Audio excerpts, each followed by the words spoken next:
घडीचं समीकरण. आकुटप्प्याचा ball उडवलाय Roshan Bhadange. पौरची power. आल्या आल्या इकडे मात्र षटकार. थोडासा शॉर्ट ऑफ गुड लेंथ वर बॉल नक्कीच पिच केला गेला होता. चांगल्यारीत्या बॅट वरती घेतलं आणि चेंडूला मात्र मैदानाच्या बाहेर डिस्पॅच केलंय. 6 धावा इकडे मात्र जुळताना जाके आपल्याला पाहायला मिळतात आहे.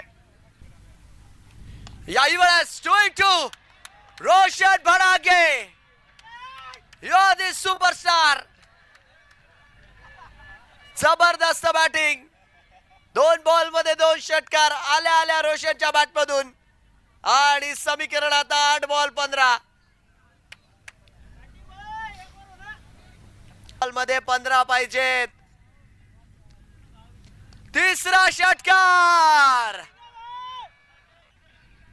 6. तर हे तिसरं षटक प्रगतीपथावर आहे. रोशन भडांगे आलेत. उडवण्याचा प्रयत्न. खडे खडे रोशन भडांगे इकडे मात्र चेंडूची हवाई यात्रा करताना पाहायला मिळतात आहे. मागच्या मॅच मध्ये देखील आपण बघितलं होतं 3 षटकार मारले होते 4 बॉल मध्ये. इथे देखील दुसऱ्याच बॉलवर मारायचा आहे तर षटकारच मारायचा आहे हे सांगतोय हा पहूरचा सितारा.